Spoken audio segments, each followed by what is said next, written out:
Bonjour, je m'appelle Juliette Cellier, je suis avocate et j'ai l'occasion d'intervenir en conseil en droit social de manière régulière. Je vais vous parler aujourd'hui de la fin volontaire du contrat de travail ou des relations de travail. Qu'entend-on par fin volontaire d'une relation de travail? Volontaire, simplement, c'est de dire qu'elle est choisie par le salarié, à savoir que vous décidez de quitter l'entreprise dans laquelle vous êtes embauché.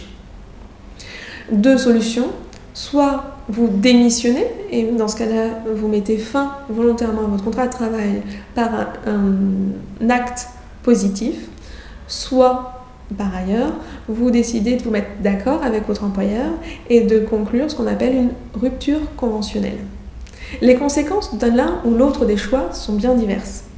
D'un côté, la démission ne vous donne aucun droit à ce qu'on appelle l'assurance chômage, alors que de l'autre côté, la rupture conventionnelle vous donne droit à des indemnités dites de licenciement, et au droit de toucher, de percevoir les indemnités chômage.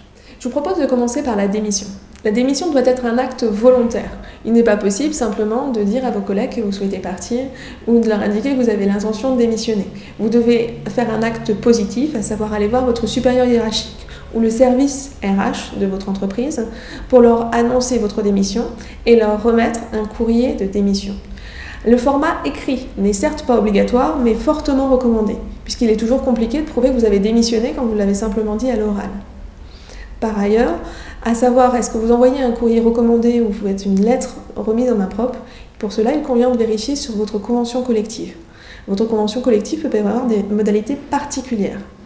Dans tous les cas, la recommandation est de faire à minima un courrier écrit, signé de votre main et contresigné par votre employeur avec une indication reçue ce jour, datée et le lieu.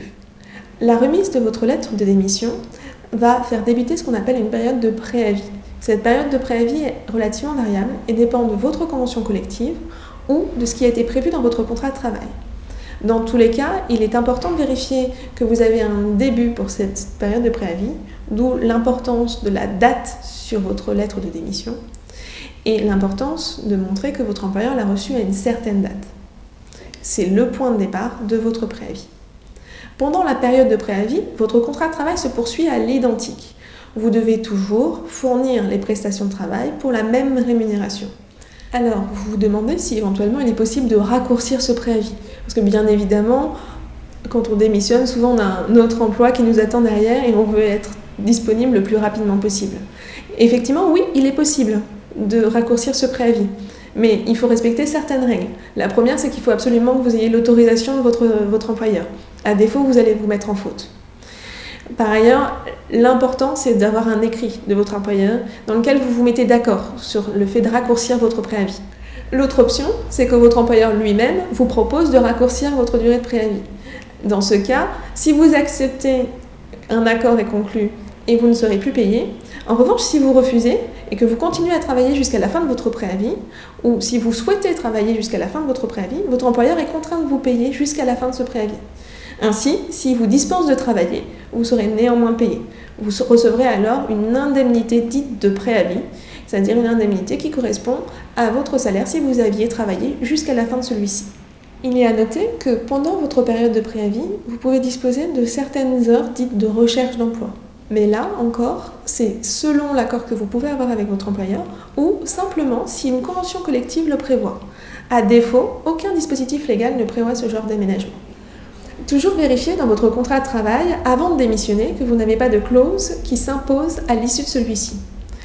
Exemple, vous pourriez avoir une clause de dédit de formation qui vous oblige à rembourser une partie des formations que vous avez reçues si vous n'avez pas travaillé un certain temps après ces formations, ou une clause de non-concurrence, et là qui vous impose de changer de secteur ou de changer d'activité temporairement pour ne pas faire concurrence à votre ancien employeur. Enfin, à la fin de votre délai de préavis, vous êtes libre d'aller travailler autre part quand vous le souhaitez. Et de la manière dont vous le souhaitez, dès lors que vous n'avez pas de clause contraignante. Ainsi, vous allez pouvoir signer votre contrat de travail suivant, même en étant encore en poste, dès lors que celui-ci commence à courir à la fin de votre préavis. J'attire votre attention sur le fait que dans tous les cas, dans le cas d'une démission, vous ne percevrez aucune indemnité de la part de votre employeur d'une part, et aucune indemnité dite indemnité de chômage, de la part de l'État, puisque vous avez volontairement quitté votre emploi. La rupture conventionnelle. La rupture conventionnelle a été introduite dans le droit du travail assez récemment, mais se développe de plus en plus et a une place de plus en plus importante. Pourquoi? Elle présente de nombreux avantages. L'avantage numéro 1, elle vous permet de percevoir des indemnités de départ. L'avantage numéro 2, elle vous permet surtout d'être considéré aux yeux du Pôle emploi comme un salarié ayant été licencié. Ainsi, vous pouvez percevoir des indemnités chômage. La rupture conventionnelle est donc très encadrée.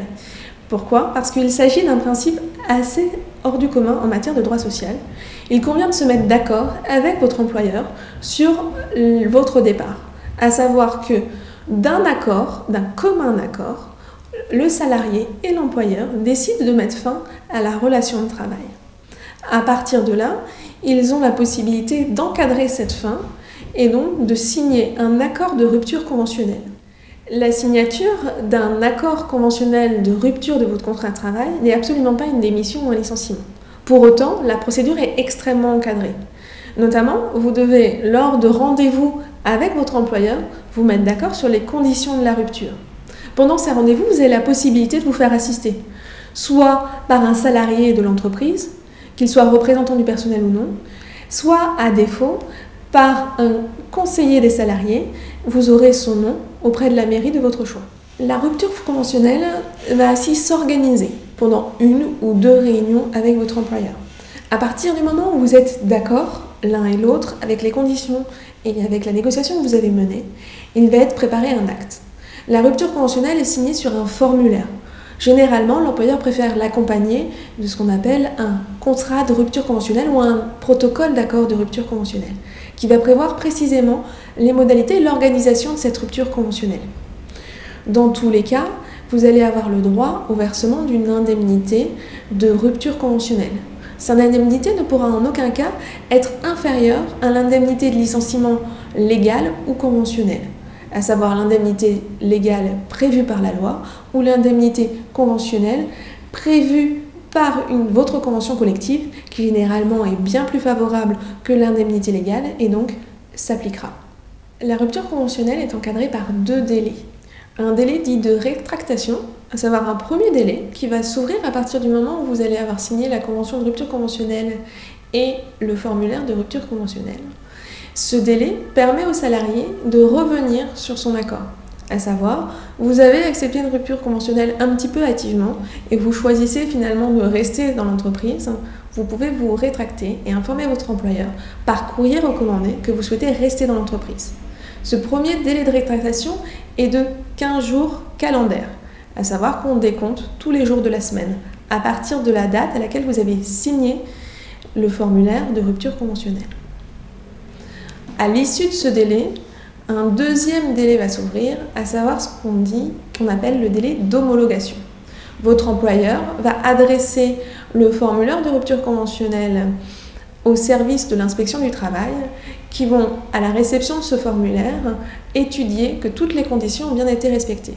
À savoir qu'il y a eu un accord entre vous et votre employeur et que l'indemnité de rupture conventionnelle correspond bien à un montant supérieur au montant minimal. Lors de cette vérification, l'inspection du travail peut être amenée à considérer qu'elle n'homologuera pas la rupture conventionnelle qui ne respecte pas les conditions. L'inspection du travail vérifie également que tous les délais ont bien été respectés. C'est une garantie pour vous que la rupture conventionnelle se passe bien dans les bonnes formes.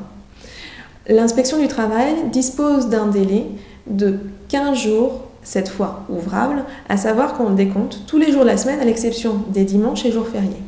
À l'issue de ce délai de 15 jours, la rupture conventionnelle qui est homologuée, soit par une réponse positive de l'inspection du travail, soit par un défaut de réponse de celle-ci, devient définitive. Et votre contrat de travail prend alors fin et vous n'avez plus à venir travailler dans l'entreprise. Sauf si vous avez prévu un autre délai de fin du contrat de travail. Dans tous les cas, il faut savoir qu'une rupture conventionnelle n'ouvre absolument pas une période de préavis, contrairement à ce qui existe en matière de démission. Ainsi, dès lors que l'homologation est effective, que la rupture conventionnelle est effective, votre contrat de travail prend fin. Le mode de rupture conventionnelle de votre contrat de travail est une rupture assez rapide.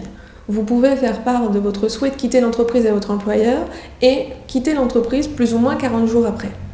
La conséquence de cela fait que vous avez peut-être des doutes. Notamment, je pense aux salariés qui auraient été harcelés moralement par l'employeur et qui, sous l'harcèlement de son employeur, souhaiterait rompre la relation de travail et finalement se rend compte qu'il a pris sa décision trop hâtivement ou sous la pression.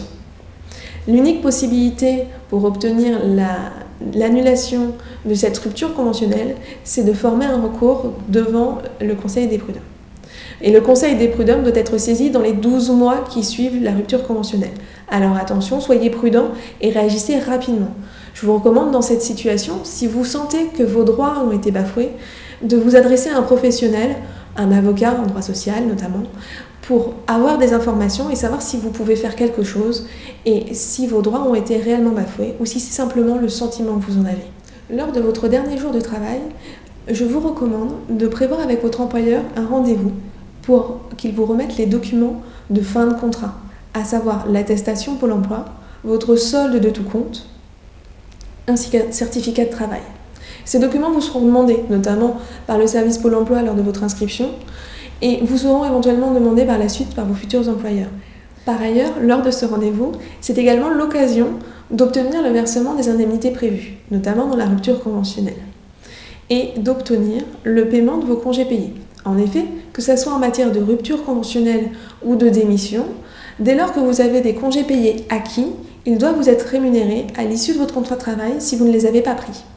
Ainsi, il est possible d'obtenir un certain nombre de jours de congés payés, puisque, comme vous le savez dans la pratique, les congés payés sont cumulés pendant une année et utilisés l'année suivante. Enfin, la rupture conventionnelle permet le versement d'une indemnité. Et cette indemnité, comme son nom l'indique, a un caractère particulier, puisqu'au sens du droit fiscal, cette indemnité, normalement, n'est pas soumise à l'impôt sur le revenu, à l'exception de certains dépassements de seuil.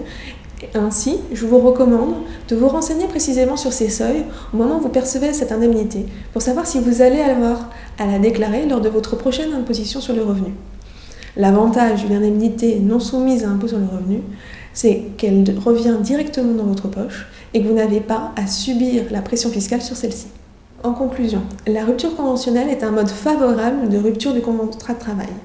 Presque, on a tendance à dire maintenant qu'il faut mieux avoir une bonne rupture conventionnelle qu'un mauvais licenciement.